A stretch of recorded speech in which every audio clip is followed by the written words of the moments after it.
சித்த மருத்துவம் என்பது மிக பழமையான மருத்துவம். சித்த மருத்துவம் என்பது தொன்மையான தமிழ் மருத்துவம். அகத்தியர், திருமூலர், போகர், யூகி போன்ற பல்வேறு சித்தர்களால் வழங்கப்பட்டது இந்த மருத்துவ முறையானது.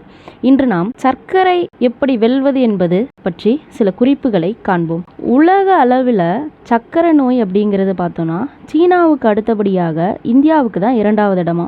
சர்க்கரை நோய் எப்படி வருகிறது, அது எப்படி நம்ம உடம்பை பாதிக்கிறது? நாம் சாப்பிட்ற அந்த உணவில் இருக்க கார்போஹைட்ரேட் அப்படிங்கிற ஒரு சத்து தான் என்ன ஆகுது, குளுக்கோஸாக மாறுது. அந்த குளுக்கோஸ் தான் நம்மளோட ரத்தத்தின் வழியாக நம்மளோட சர்க்கரையை பாதிக்குது அப்படிங்கிறத சொல்லலாம். இப்போ சர்க்கரை நோய் அப்படின்னு பார்த்தோன்னா 2 வகை உண்டு.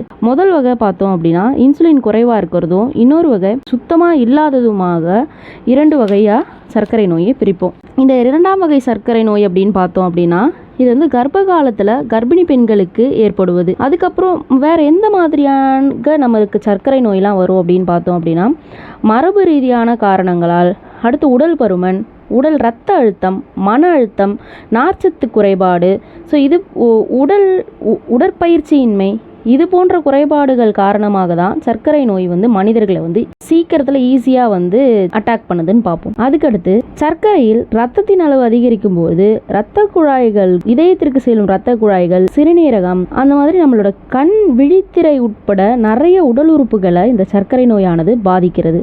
எப்படி இந்த சர்க்கரை நோய் எப்படி எளிதில் குணப்படுத்துறது?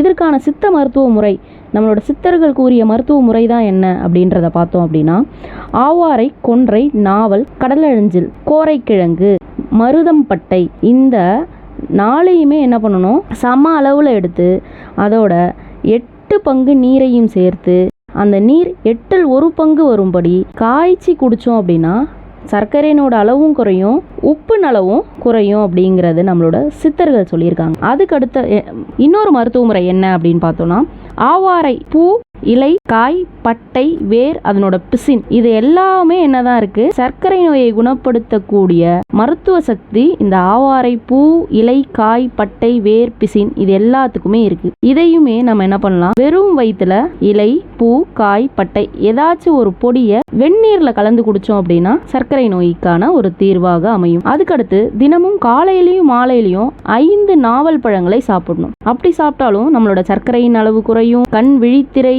உடலில் ஏற்படும் சவ்வு பிரச்சனைகளும் முழுமையாக தீரும். அதுக்கடுத்து நாவல் கொட்டையினோட அந்த பொடி 200 மில்லிகிராம் எடுத்து ஒரு வேளையும் உணவாக உண்டோம் அப்படின்னா 3 வேளை, நம்ம 3 வேளை உணவு உட்கொண்ட மாதிரி நாவல் பழையோட கொட்டையோட பொடி சாப்பிட்டோம் அப்படின்னா என்ன ஆகுமா, சர்க்கரை நோய் குறையும். பாகற்காய் அடிக்கடி நம்மளோட உணவுல சேர்த்துக்கிட்டோம் அப்படின்னா குளுக்கோஸ்ல இருக்க அந்த செல்ஸ் எல்லாம் என்ன கட்டுப்படுத்தும் அப்படின்னு சொல்றாங்க. அதுக்கடுத்து வெந்தயத்தை இரவுல தண்ணியில ஊற வச்சு விடியற் காலையில் அந்த ஊற வச்ச தண்ணி என்ன பண்ணணும், வெறும் வயிற்றுல குடிக்கணுமா. இவற்றையெல்லாம் செய்தால் நமது சர்க்கரையின் அளவு கட்டுக்குள் இருக்கும் என்பது சித்தர்களின் வாக்கு. நன்றி.